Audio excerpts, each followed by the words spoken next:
Good morning, students. So class, as I told you that when metals react with water, they form hydroxides. Okay. And when metals react with dilute acids to give hydrogen gas and salt, okay, वो hydrogen gas देते हैं या salt देते हैं. जैसे for example Na sodium HCl से जब उसने रिएक्ट किया तो उसने NaCl और हाइड्रोजन बनाई. Okay. Now today we will see reaction with bases. All metals do not react with bases. Only a few metals such as zinc, aluminium react with strong bases such as sodium hydroxide NaOH to produce metallic compound and hydrogen gas. The reaction of non-metals with base is complex. So you can see metal plus base gives metallic compound plus hydrogen gas. So suppose we have taken Zn, zinc, base NaOH.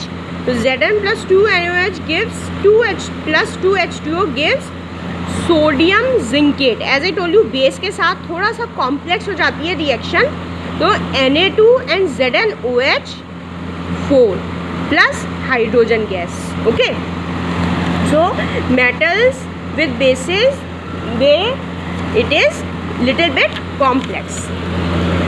Now we will say displacement reaction and reactivity series of metals. This is very important, so learn it. Okay.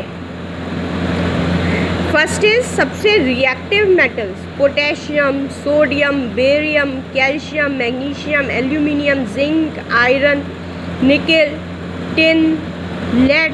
फिर ये hydrogen, copper, mercury, silver, gold, ये धीरे धीरे करके काफ़ी least reactive, okay, less होते जाते हैं. और सबसे लास्ट में प्लैटिनम और भी ज़्यादा लीस्ट रिएक्टिव मेटल है. So by now, and I also told you to make this table in your notebooks, and I hope you all have made this table. If you have not completed, please complete it, because in higher classes this reactivity series is very important. तो इसको लिख के तुम लोग थोड़ा देखोगे तो याद हो जाएगी. By now you know that all metals do not react in the same way. Some like sodium and potassium are very reactive, whereas others like silver, gold, platinum, they are not very reactive. So as you can also see, ये potassium, sodium, ये तो बिल्कुल starting में है, इसलिए बहुत reactive होते हैं. एंड सिल्वर, गोल्ड, प्लेटिनम ये लास्ट में है, इसलिए ये ज़्यादा रिएक्टिव नहीं होते. The metals have been arranged in a series of their decreasing reactivity as shown in the table. The arrangement of metals in order of decreasing reactivity is called reactivity series of metals.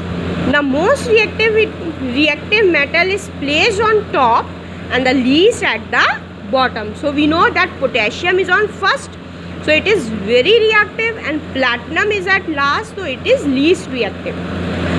A metal placed above can replace a metal placed below it in the reactivity in a chemical reaction.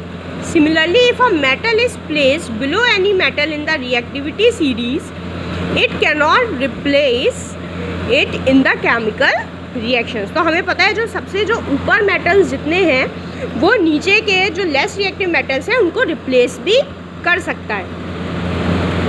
So such chemical reactions in which metal more reactive replaces another metal that is less reactive from a solved solution is also known as displacement reaction. इसका class तुम लोगों ने displacement reaction का मैंने तुम लोगों को बताया था कि कॉपर सल्फेट में अगर आयरन डालो, ठीक है, तो क्या होता है, वो कॉपर को आयरन रिप्लेस कर देती है. You can see why, because iron जो है वो कॉपर यहाँ है, ठीक है, तो इसमें आयरन और कॉपर में से कौन ज़्यादा रिएक्टिव है? You can tell easily, of course iron, क्योंकि आयरन उसके ऊपर है. ओके. तो इसलिए आयरन ज़्यादा रिएक्टिव हुआ. अगर तुम लोग देखो रिएक्शन को तो क्या होगा, आई सी इसकी रिएक्शन होगी CuSO4 plus Fe gives FeSO4 plus Cu. ठीक है, so see class CuSO4 plus Fe gives FeSO4 plus Cu. So copper sulphate में अगर हम आयरन को डाल दें तो आयरन कॉपर को रिप्लेस कर देगी. क्यों? क्योंकि आयरन ज़्यादा रिएक्टिव है कॉपर से.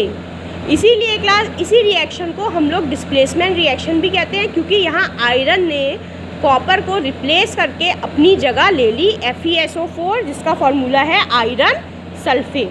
Copper sulphate plus iron gives iron sulphate plus copper. Okay.